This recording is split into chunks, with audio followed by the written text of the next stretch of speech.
Baik, Assalamualaikum warahmatullahi wabarakatuh. Selamat pagi. Saya sedang ada di satu tamannya di Jalan Jamplas. Jadi lumayan tamannya tidak besar, tapi tidak ada orang sambil nunggu anak saya terapi. Baik, jadi video ini saya buat berkaitan dengan keluhan ya, yang sudah saya terima sejak lama sebenarnya. Bahkan sejak saya kuliah juga itu sudah terjadi. Keluhan ini sudah ada gitu. Yaitu keluhan-keluhan berkaitan dengan sejauh mana sebuah lembaga ya, kampus dalam hal ini, bisa memenuhi kebutuhan infrastruktur ya, atau fasilitas-fasilitas yang berkaitan dengan penelitian ya, khususnya urusan referensi ya. Nah, referensi itu seperti yang kita ketahui ada 1 buku teks, 2 artikel yang terbit di jurnal ya, 3 mungkin proceeding seminar ya. Kemudian yang keempat adalah laporan-laporan ya, bisa termasuk skripsi di dalamnya.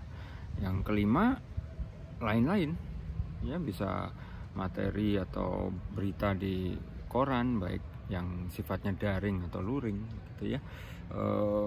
Kurang lebih ada 5 jenis itulah yang biasa kita cari gitu. Nah, kemudian ketika kita sedang membutuhkan akses ke produk-produk saintifik itu, seringkali kita diblokir oleh paywall ya. Paywall itu semacam dinding virtual yang membuat kita harus membayar ya, baik buku teks,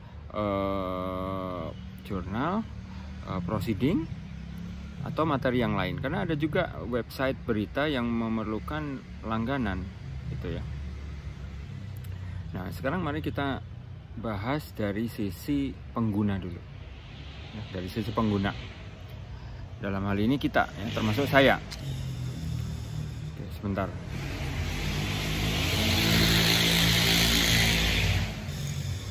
Oke. Saya tuh kalau bisa kembali ke masa lalu, itu ada 2 orang yang saya akan cegah untuk bisa dilahirkan. Yang pertama adalah yang menciptakan pistol dan senjata api turunannya gitu ya. Yang kedua adalah pencipta knalpot bising. Baik, jadi saya ulang lagi. Jadi dari sisi pengguna ya, dari sisi kita, saya. Maka saya akan berpikir begini, atau cenderung memberikan nasihat begini kepada ibu dan bapak atau adik-adik mahasiswa ya, yang mengeluh tentang akses ini ya. Yang pertama adalah suatu hal yang sangat mahal ketika institusi itu harus mampu memenuhi kebutuhan referensi ya. Untuk diketahui bahwa mayoritas dari produk keilmuan itu sudah dikuasai oleh perusahaan komersial. Nah, senormalnya perusahaan komersial, maka mereka akan mencari keuntungan ya, itu sudah pasti. Nah, akibatnya ya kita akan hanya bersandar kepada produk-produk yang sifatnya bisa diakses ya. Bisa diakses itu bisa merupakan akses yang disediakan oleh ini, akses yang disediakan oleh, ada semut, oleh penulis ya, dengan cara menerbitkan artikel itu secara open access ya, dia harus bayar. Atau akses itu disediakan oleh kampus ya, jadi kampus yang membayar aksesnya, yang mana itu akan sangat terbatas. Tadi sudah saya sampaikan, dananya terbatas gitu ya. Nah, oleh karena itu saya punya nasihat ya. Jadi karena sebabnya itu, maka ibu dan bapak, adik-adik itu perlu memaksimalkan sumber daya referensi yang bisa kita cari sendiri gitu ya, yang sifatnya terbuka ya, atau open access ya. Dengan pemikiran begini, saya bidang saya itu geologi dalam hal ini ya, bukan bidang yang sangat spesifik yang kemudian membuat artikel atau sumber referensi itu menjadi sulit dicari, ya. Artinya ada banyak orang yang berasal dari ilmu geologi atau ilmu kebumian secara umum yang menulis tentang suatu topik yang kita butuhkan. Jadi pasti akan ada orang, sudah ada orang yang menulis itu. Kemungkinan besar, kecuali misalnya untuk bidang-bidang yang sangat spesifik dan sangat baru dan nilai ekonominya itu masih belum kelihatan. Jadi akibatnya orang itu masih sedikit yang meneliti, ya. Contoh tentang astrogeologi. Nah, beberapa minggu ini ada pembicaraan, ya, atau webinar terkait dengan astrogeologi yang akan dibuka di materinya akan disampaikan atau diberikan dalam kuliah di UGM kalau tidak salah. Astrogeologi, jadi geologi tentang planet, ya, atau bintang gitu.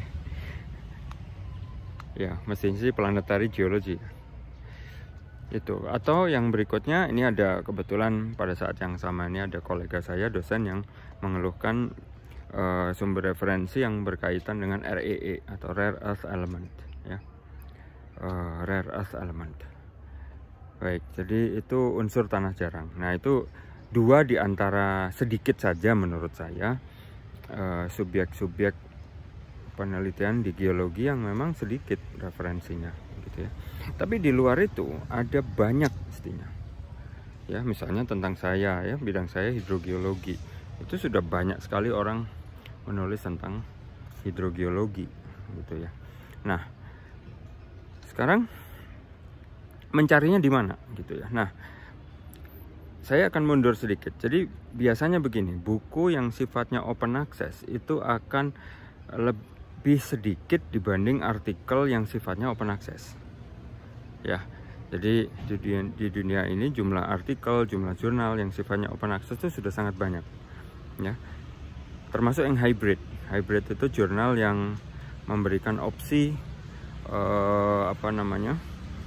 memberikan opsi untuk menerbitkan secara open access atau tidak, ya.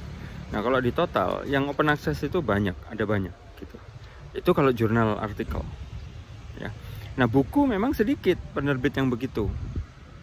Jadi kalau ibu dan bapak memang ingin mengejar buku, atau adik-adik, ya, mengejar buku memang sulit. Kecuali ibu dan bapak punya kawan di luar negeri begitu yang punya akses kepada buku yang dibutuhkan, ya.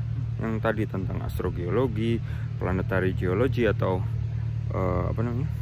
REE, ya, unsur tanah jarang.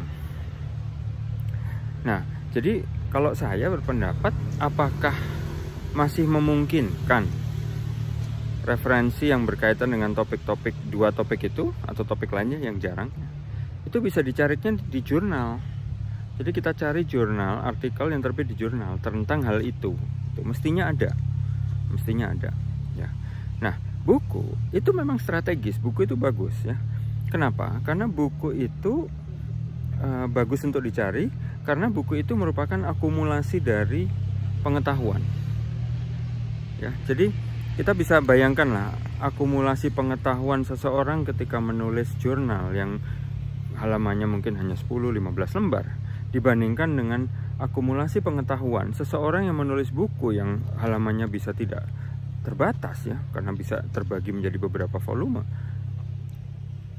Ya, mestinya memang buku itu penting, ya, tadi karena akumulasi pengetahuan dari penulis itu lebih panjang dan lebih banyak biasanya, ya. Oleh karena itu biasanya buku itu juga mencakup pengetahuan yang berdasar kepada artikel yang diterbitkan mungkin 30 tahun sebelum buku itu diterbitkan, gitu. Jadi si penulis itu pasti belajar lebih banyak dan lebih lama dibanding orang atau penulis yang menulis artikel di jurnal, gitu, ya. Referensinya itu pasti terbatas kalau jurnal itu, ya. Jadi akumulasi pengetahuannya pun sedikit, durasi referensi yang ditelaah pun pendek, gitu. Kalau buku memang panjang. Nah, masalahnya itu tadi, buku itu penerbit open access untuk buku itu memang sangat sedikit, gitu. Nah, jadi kalau saya menyarankan, bagaimana kalau ibu dan bapak itu mensiasatinya dengan menargetkan untuk mencari artikel yang terbit di jurnal gitu ya. Nah, buku itu memang bisa disiasatinya dengan ya mungkin berkenalan ya dengan kolega yang sebidang gitu ya dari luar negeri, yang mungkin bisa membantu untuk mengunduhkan buku-buku yang dimaksud gitu, karena tidak ada cara lain. Di dunia itu terkenal ada Sci-Hub, ada LibGen ya. Kalau LibGen itu untuk buku, kalau Sci-Hub itu untuk artikel di jurnal ya. Saya tidak menyarankan ya secara publik ya untuk mengakses dua situs itu, karena itu memang situs piracy ya, membajak begitu ya. Terlepas dari niatnya itu baik, tapi ya kalau memang tidak perlu dan masih bisa dipenuhi dengan cara lainnya, jangan gitu ya, jangan diakses. Nah, adanya Sci-Hub dan LibGen sendiri itu kan pasti menjawab kebutuhan, atau mereka ingin melawan sesuatu kondisi yang ada sekarang ini kan ya. Nah, jadi kurang lebih seperti itu. Nah, Ibu dan Bapak, adik-adik sekalian, jadi pesan saya, bisa tidak kita maksimumkan pencarian kita ke jurnal yang open access ya. Nah, tadi saya sampaikan open access itu bisa beberapa cara ya. Satu, oleh penulis ya, karena dia membayar untuk bisa menerbitkan secara open access. Kedua, open access karena lembaga membayar langganannya ya kan. Yang ketiga, open access karena penulisnya itu menyediakan versi lain dari dokumen yang dia tulis itu di media yang berbeda gitu. Misalnya ketika Ibu dan Bapak nulis untuk koran atau media yang perlu berlangganan untuk bisa membaca websitenya, maka Ibu dan Bapak upload juga itu, unggah juga itu naskahnya di repositori kampus atau ResearchGate, atau misalnya di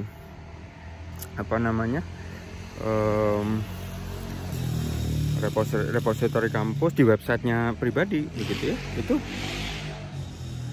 Itu bisa dilakukan oleh penulis ya. Atau penulis misalnya yang menulis buku, sama juga materi bukunya, draftnya itu dikirim atau diunggah ke tempat-tempat yang bisa dibuka oleh publik ya. Jadi open access itu ada beberapa cara yang dilakukan oleh penulis.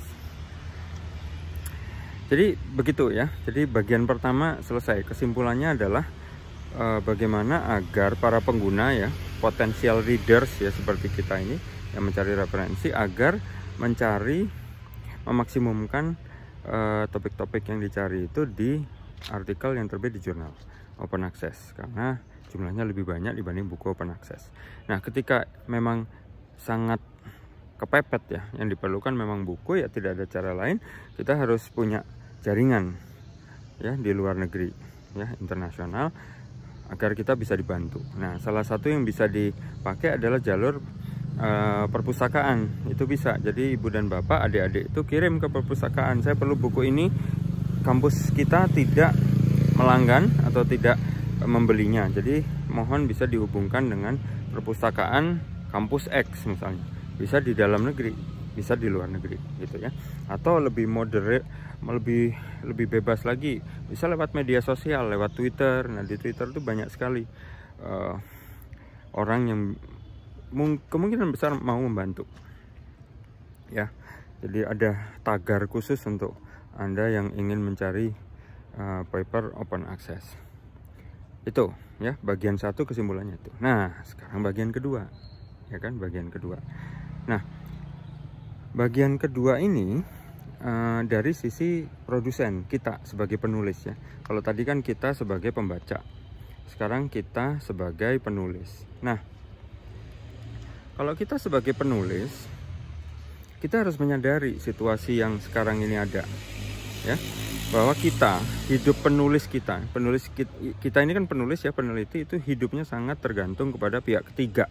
Siapa itu? Adalah penerbit ya, dan beberapa infrastruktur pendukungnya, bisa pengindeks, bisa pengindeks, bisa pemberi layanan daring gitu ya, dan servis-servis yang lainnya. Kita tuh tergantung ke situ gitu ya. Jadi dengan situasi seperti tadi, ketika kita sedang menjadi pembaca, maka kita harus sudah yakin seyakin-yakinnya bahwa kehidupan kita itu sangat bergantung kepada mereka, dan produk dari kita, riset, makalah, ya, itu dimanfaatkan sebesar-besarnya oleh pihak ketiga itu untuk manfaat bagi mereka. Itu harus sudah seyakin-yakinnya, kan tadi kita sudah merasakan sebagai pembaca itu seperti apa. Ya, jadi jangan ketika kita menjadi pembaca maka kita ribut gitu ya, meributkan ini kenapa institusi tidak memenuhi kewajiban sebagai institusi untuk memenuhi ini gitu ya. Itu satu. Yang kedua, kenapa sih sebagai penulis itu kok enggak sudah aja itu dibagikan saja begitu, kenapa harus dijual-jual gitu ya kan. Nah tapi di sisi lain ketika kita jadi penulis, kita berperilaku persis sama dengan orang yang kita kritik tadi gitu ya. Kita itu menerbitkan buku hanya dalam bentuk tercetak, itu pun dijual karena ingin royalti gitu ya. Ketika diminta naskahnya misalnya ditaruh di mana, diupload, kita tidak bersedia gitu. Juga misalnya begini, ini terkait dengan paper atau artikel yang sebelumnya ya, yang ditulis oleh seorang dosen yang meragukan gitu. Katanya kok bisa dosen itu berpikir bahwa kalau kita mengirimkan artikel ke jurnal internasional maka hanya akan memperkaya penerbit internasional itu. Masih belum yakin dan mempertanyakan kok bisa orang berpikir begitu gitu ya. Ya kan sudah jelas tadi, bukan hanya saya, Anda semua yang melihat video ini pasti merasakan ketika mencari referensi dan referensi itu kemudian dikunci. Tidak bisa di-download, tidak bisa diunduh, tidak bisa dibaca. Ya kan? Nah, yang seperti itu tadi, karya-karya seperti itu tadi, si penulisnya itu memang tidak bayar apa-apa. Memang tidak bayar apa-apa, gratis 100%.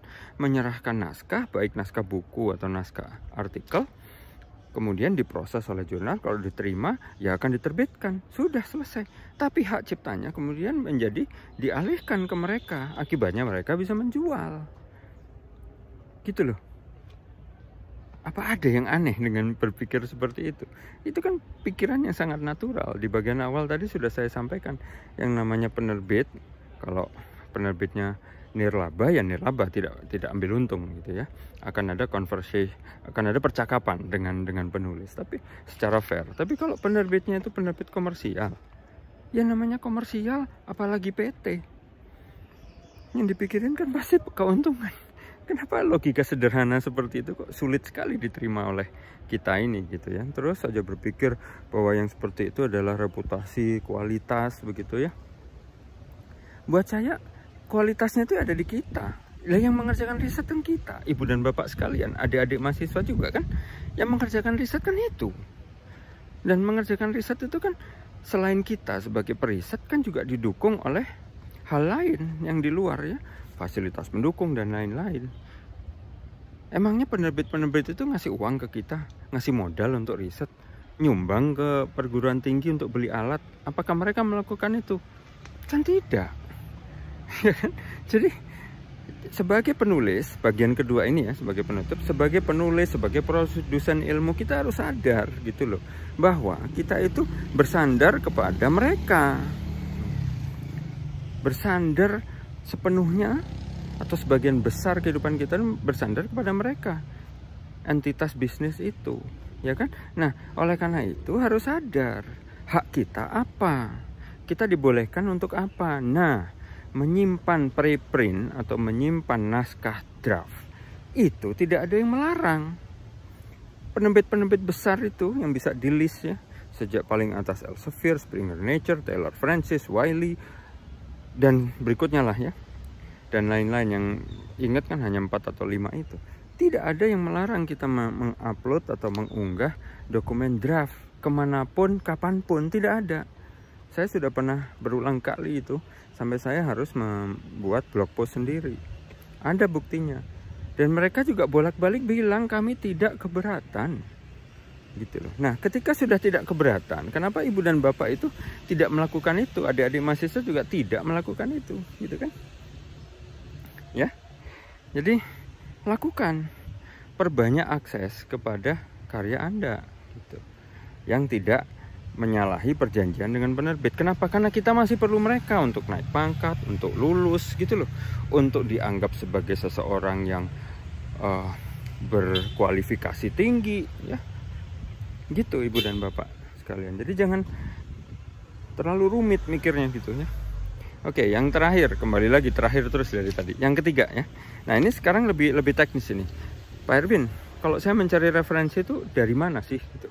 Nah, ini banyak orang kalau saya tanya, termasuk dosen dan mahasiswa bilang, kan bisa dicari di Science Direct. Betul, ya bisa dicari di Science Direct. Permasalahannya satu, Science Direct itu adalah outlet milik satu penerbit. Jadi sangat wajar kalau yang Anda temukan di Science Direct adalah hanya produk-produk terbitan perusahaan itu. Ya.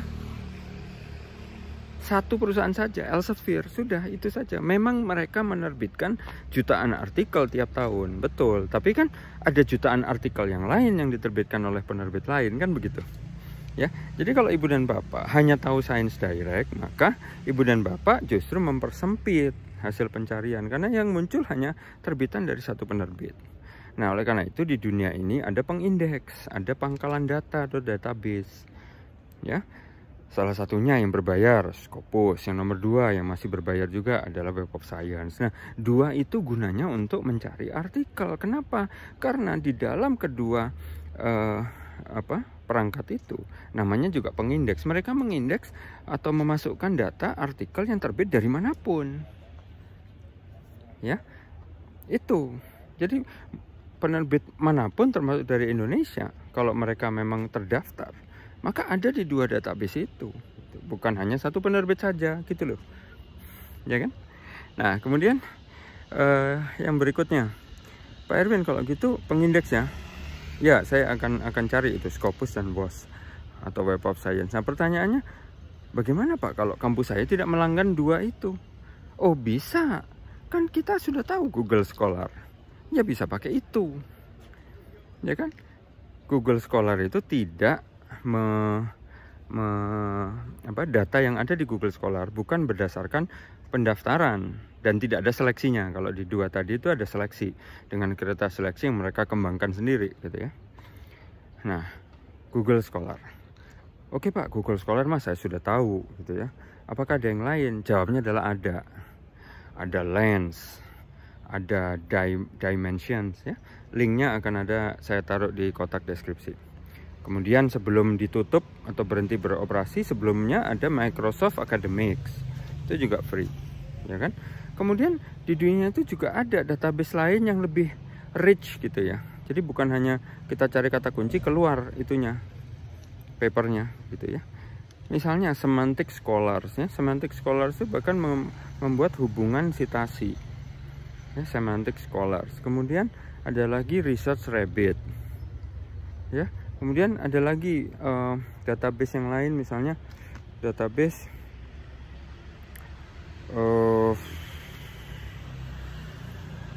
mau bilang apa saya tadi?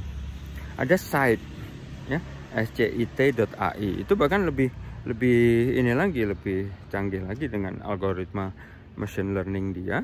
Maka dia akan mencoba menyampaikan kepada Anda, ini loh, kalau Anda cari ya dokumen satu, ada keyword, ada hasil kan nanti. Nah, pilih satu artikel itu, kemudian Ibu dan Bapak bisa tahu di dalam artikel itu menyitir ke artikel yang lain apa saja gitu ya. Kemudian artikel itu menyitirnya itu apakah untuk mendukung dia atau sebagai pembanding gitu ya. Misalnya saya bilang bumi itu datar ya, kemudian saya sitir tuh beberapa artikel kan yang terbit sebelumnya. Nah, si site ini bahkan bisa menilai, melakukan assessment sitiran saya kepada kutipan saya dari dokumen yang saya sitir tadi itu apakah untuk mendukung saya atau untuk melawan saya gitu ya, plus atau minus gitu ya. Itu bisa dilakukan oleh dia. Nah, jadi banyak sekali perangkat yang sebenarnya bisa dipakai secara gratis tanpa harus institusi itu melakukan atau melanggan ya fitur itu ya. Kenapa? Karena mahal. Bahkan untuk ukuran negara di luar negeri, di Eropa pun itu mahal gitu loh Pak. Bapak Ibu sekalian ya, juga adik-adik. Jadi itu bagian ketiganya ya. Jadi ini kurang 5 menit lagi menuju setengah jam. Bagian satunya tuh apa? Bagian satunya adalah mari kita maksimumkan pencarian di jurnal open access atau dokumen lain sifatnya open access. Ya, pencarian di buku teks kalau memang tidak dilanggan ya memang cara lainnya adalah melakukan kontak dengan perpustakaan yang terkait atau ibu dan bapak berteman dengan orang gitu ya, atau lewat media sosial ya. Kemudian bagian keduanya itu kita harus sadar bahwa hidup kita itu bersandar kepada entitas bisnis ya, yang bilang kita pinter, yang kita bilang saya itu lebih pinter dari orang lain ya, itu entitas bisnis itu ya, kita bergantung kepada mereka. Oleh karena itu kita harus sadar bahwa kita itu produk yang kita pakai itu dipakai oleh mereka ya, untuk kepentingan mereka mayoritas gitu ya. Nah, jadi harus dipelajari betul ketika bertransaksi dan manfaatkan apa yang tidak dilarang ya. Memposting atau mengunggah dokumen-dokumen draft baik paper atau buku itu tidak pernah dilarang ya, silakan diupload saja, diunggah ke tempat-tempat yang bisa ditemukan oleh publik gitu ya. Nah, yang nomor 3, ibu dan bapak itu harus mengembangkan, adik-adik terutamanya harus mengembangkan literasi atau pemahaman ya tentang bagaimana cara mencari referensi. Banyak perangkat yang di pikiran kita itu hanya itu satu, tapi sebenarnya sempit hasilnya ya. Misalnya hanya tahu Science Direct gitu ya. Nah, di dunia ini ada banyak perangkat yang bisa mendukung itu ya. Nanti tinggal baca di box deskripsi. Demikian ibu dan bapak, adik-adik sekalian, mudah-mudahan video ini tidak terlalu berat dan tidak terlalu sulit untuk diikuti karena saya tidak pakai slide. Namun demikian, bila ada waktu saya akan kembangkan slide-nya juga supaya ibu dan bapak, adik-adik sekalian bisa lebih memahami apa yang saya maksud gitu ya. Sekali lagi, kita harus mendemokratisasikan pengetahuan atau membebaskan pengetahuan yang kita dapatkan, terutama kalau pengetahuan itu merupakan hasil dari riset yang didanai oleh negara. Demikian, selamat siang. Terima kasih sudah mampir di channel ini. Assalamualaikum warahmatullahi wabarakatuh.